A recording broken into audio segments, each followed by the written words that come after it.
morning, students. This is the third video of chapter 3, Motions of the Earth, Geography.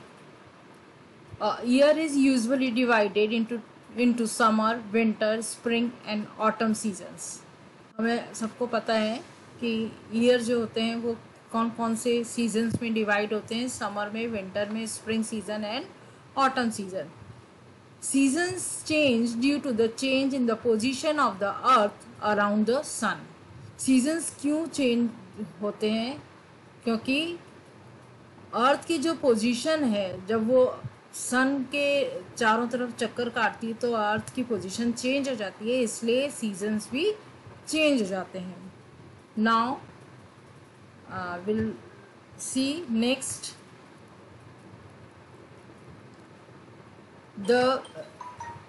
we'll see on that 21st June the northern hemisphere is tilted towards the sun. Now we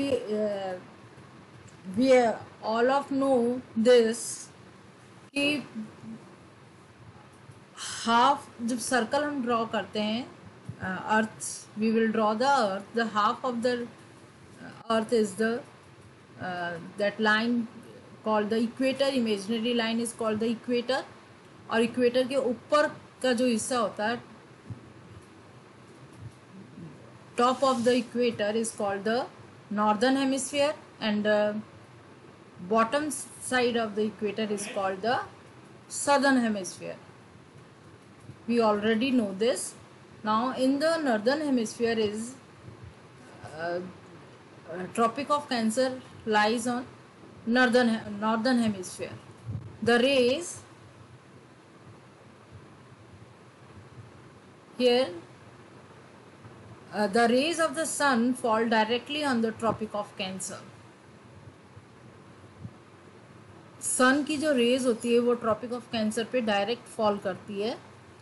as a result these areas receive more heat. इसके लिए क्या होता है, इस वजह से वो area जो है ज़्यादा हीट रिसीव करते हैं, उनको ज़्यादा हीट मिलती है सन की. The areas near the poles receive less heat as the rays of the sun are slanting. जब स्लांटिंग हो जाती है तो जो पोल्स के पास जो होते हैं, जैसे you can see this is the shape of the अर्थ, और ये हाफ हिस्सा अगर हम इसको हाफ कर दें तो इक्वेटर होगा, और इसके ऊपर का हिस्सा नॉर्दर्न हेमिस्फीयर, इसके नीचे साइड जो होता है वो सदर्न हेमिस्फीयर होता है. अब वो कह रहे हैं कि इधर ट्रॉपिक ऑफ कैंसर होता है, this area is Tropic of Cancer, और यहाँ से सन की रेज जो यहाँ पे पड़ेगी ट्रॉपिक ऑफ कैंसर पे डायरेक्टली पड़ती है, इसलिए यहाँ पर जो होता है वो यहाँ का एरिया जो है वो ज़्यादा हीट रिसीव करता है. और पोल्स कहाँ होते हैं, यहाँ इस साइड में होते हैं. अब जब सन की जो रेज पड़ती हैं वो यहाँ पे स्लांटिंग हो जाती है थोड़ी सी, इसलिए पोल्स जो होते हैं वो क्या होते हैं, लेस हीट रिसीव करते हैं. ठीक है. The North Pole is inclined towards the sun and the places beyond the Arctic Circle experience continuous daylight for about 6 months. Since a large portion of the northern hemisphere is getting light from the sun,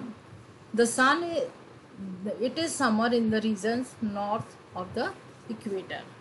The longest day and the shortest night at these places are around 21st June. इस यहाँ पर देखो longest day and the shortest night होती है 21st जून को. At this time in the southern hemisphere all these conditions are reversed. It is winter season there. The night are longer than the days. अब winter season में क्या होता है, summer season में तो यहाँ पर डे जो होते हैं वो लॉन्गेस्ट होते हैं नॉर्दर्न हेमिस्फीयर में. On 21st June days are longest and nights क्या होती हैं वो शॉर्ट होती हैं. और सदर्न हेमिस्फीयर में क्या होता है, उल्टा हो जाता है उसका. विंटर सीजन यहाँ पे विंटर हो जाता है. The nights are longer than the days. This position of the earth is called the summer solstice. ये पोजीशन क्या कहलाती है अर्थ की, समर सोलिस्टिक कहलाती है. अब हम पढ़ेंगे आगे On 26 December, the Tropic of Capricorn received direct rays of the sun. अब ट्रॉपिक ऑफ कैप्रिकॉन कहाँ पर है? सदर्न हेमिस्फीयर पे. अब सदर्न हेमिस्फीयर में जब उनकी डायरेक्ट रिसीव करती है सन, डायरेक्ट रिसीव करते हैं वो रेज जो होती है सन की, as the South Pole tilts towards its, as the sun rays fall vertically at the Tropic of Capricorn, a larger portion of the southern hemisphere get light. इसलिए southern hemisphere का largest tropic of Cancer पे largest position जो है वो portion जो है वो light, उसकी सन की लाइट आती है वहाँ. Therefore it is summer in the southern hemisphere with longer days. इसलिए वहाँ पर क्या होता है, सदर्न समर में सदर्न हेमिस्फीयर पे उस टाइम लॉन्गर डेज होते हैं एंड शॉर्टर नाइट्स होती हैं. The reverse happens in the northern hemisphere. This portion of the earth reverse happens in the northern hemisphere. This position of the earth is called the winter solstice. Do you know that Christmas is celebrated in Australia in the summer season? On 21st March and September 23rd, direct rays of the sun fall on the equator.